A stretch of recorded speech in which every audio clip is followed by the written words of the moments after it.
It's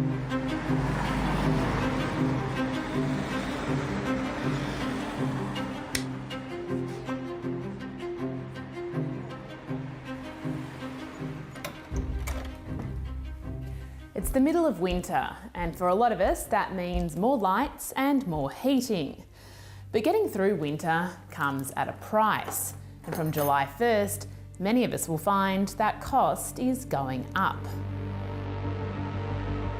How much your power bill will increase depends on where you live and what sort of deal you're on.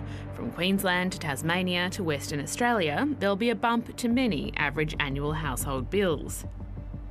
Some homes in New South Wales, South East Queensland and South Australia are covered by a default market offer, the price-capped deal given to customers who don't or can't shop around for their own electricity plan.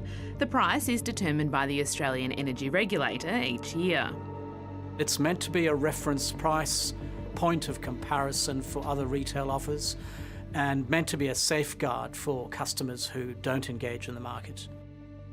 But some of those customers will be facing much bigger bills. In New South Wales, they'll see increases of between $155 and $280. I don't think it's working effectively as a safeguard.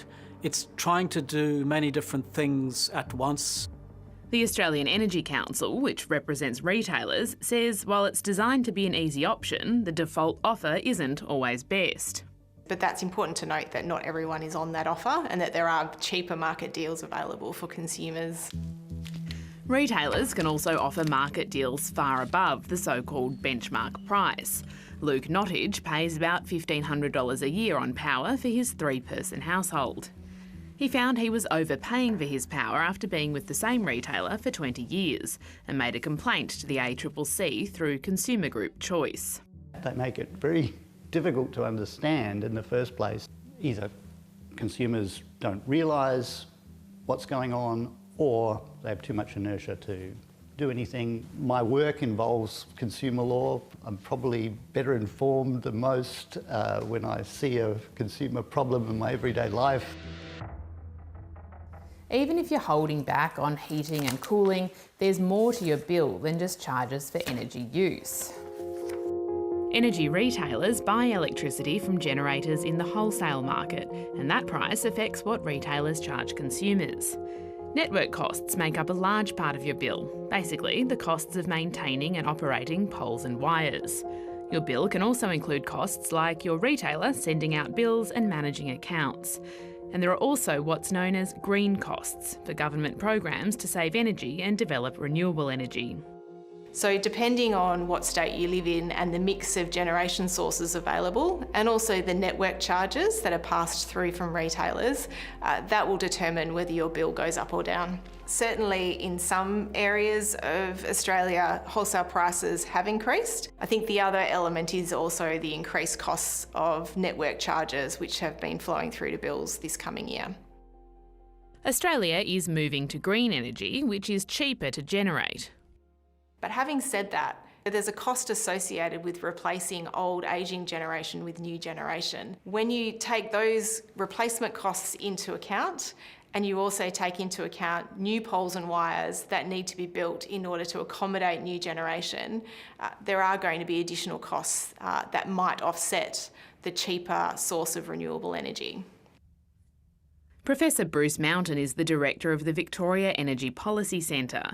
He says when state and federal governments were setting ambitious renewables targets years ago, they underestimated how slow, costly and difficult to negotiate the transition would be. We're seeing much the same in many other countries of the world. The easy implementation of wind and solar when it was growing quickly, when it was a small part of the energy mix, is now far more problematic when it's a much larger part of the energy mix. Earlier this month, Energy Minister Chris Bowen announced changes to retail market rules aimed at making power bills fairer and a review of the default market offer, or DMO. The vast majority of bill payers, some 80%, could be better off, could get a better deal than what they're getting. So it's difficult to defend the DMO when the customer is required to do the deal hunting.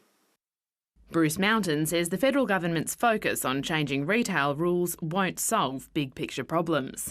This is an issue for government to resolve, not to impose on the electricity industry to try and address social issues through tinkering, through price controls. In the meantime, energy companies have this advice.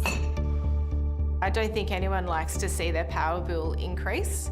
What we encourage consumers to do is to shop around. They should just update you onto the better plan.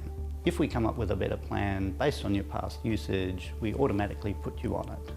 It's a big household expense for the family, and also it's the one that has been going up and up and up.